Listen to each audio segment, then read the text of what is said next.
Okay children, now 2015 A-level economics first paper answers with the procedure. We are going to learn about that.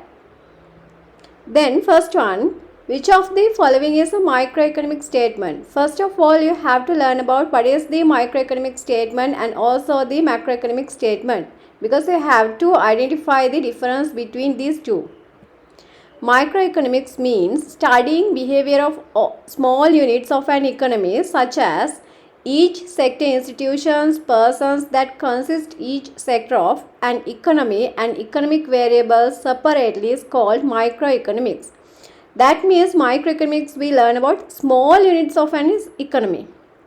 And the macroeconomics, aggregate functioning of an economy is studied macroeconomics. Aggregate functioning, that means entire things we learn in the economy, that is the macroeconomics. So first one, we'll go through second answer.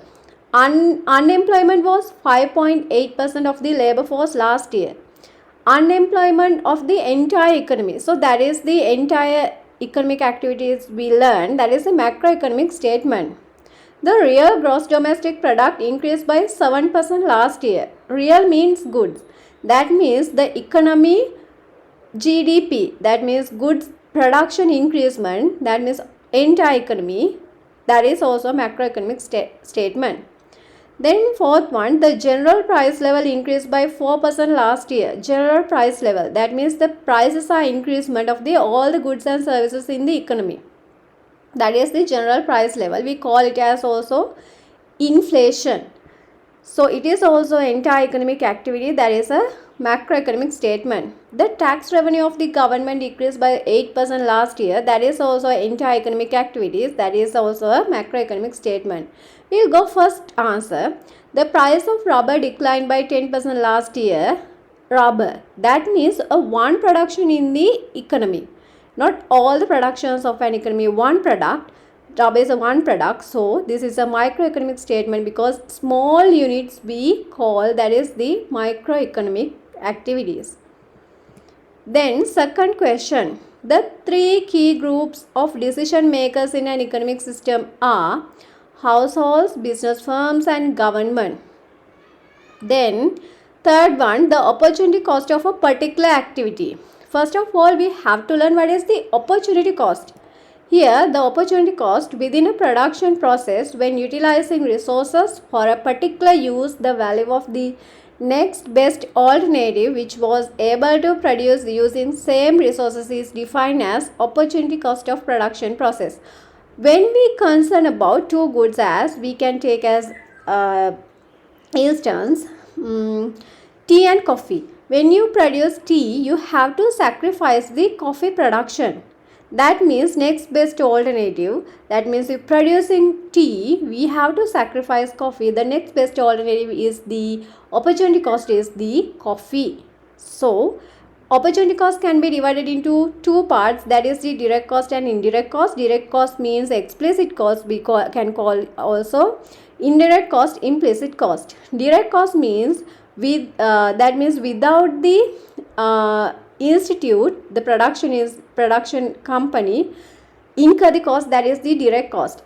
Indirect cost means within the industry, the person incur the cost, that is the indirect cost.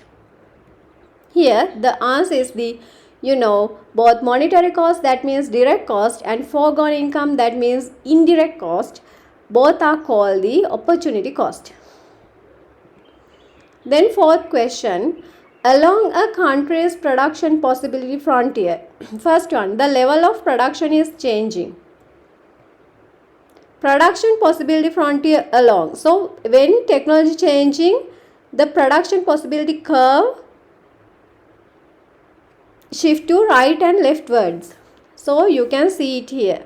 Rightward PPC curve shift to leftward and rightward. So not the along the PPC. So that is not an answer. Then they mention second one, more of one good can be produced without giving up producing some of the other good. On the PPC, we cannot producing goods and services without sacrificing. On the PPC, when you produce one good, you have to sacrifice the other good. Definitely. So, when you're producing Y good, you have to sacrifice X good, and also when you're producing X good more, you have to sacrifice the Y good. So, this is you can see it like that on the PPC curve. You have to sacrifice. Then we cannot take more of one good can be produced without giving up, because they have to giving up. So that is not an answer. Then resources are not being fully utilized. We can see on the PPC resources are fully utilized. That means we are on the PPC, that means production efficiency. But within the PPC there is production inefficiency. Then available resources are being fully utilized. Yes, on the PPC production resources are fully utilized. That means full employment, full production. So that is the answer. Along the PPC resources are fully utilized. Then fifth question. If resources were perfectly substitutable in all economic activities, which of the following would be true?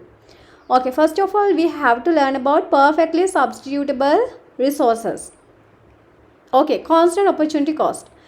We can see perfectly substitutable resources in the constant opportunity cost, because there are reasons. Homogeneous resources, that means perfectly substitutable resources, and the resources efficient for one industry are the same for the other industry. We can use the resources to appropriate for one industry is perfectly appropriate for the other industry. That is the constant opportunity cost. At that time, PPC curve is like that, linear PPC curve we can see. So, if the resources were perfectly substitutable, that means it's a constant opportunity cost in nature. So, the production possibility curve would be a straight line. Then, the economy based on capitalism includes all of the following characteristics except.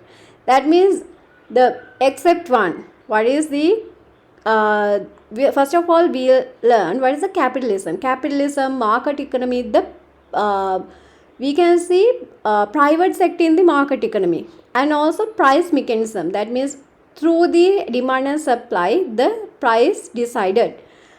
And private property, freedom of enterprise, because there is private sector, and households and entrepreneurs have the self-interest. Households thinks the when consume the goods and services, the satisfaction they think about, and also the entrepreneurs think about the profit.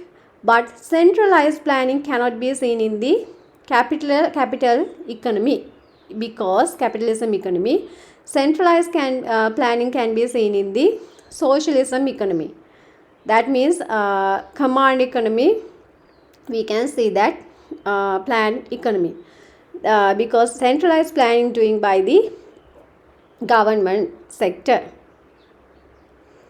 The seventh one, the degree of government involvement in the economy is greater in. That means the government interference is high in the command economy, because we know command economy, socialism economy, planned economy is the government sector implements in highly in this economic system. Then we can say a market economy, private sector implements here. A command economy, government sector interfere in the economy. A mixed economic system, both private sector and government sector interference can be seen. A social market economy, underline that this is the economic system where government intervenes to promote social justice. It is a market economy, but social justice, for the social justice government intervene.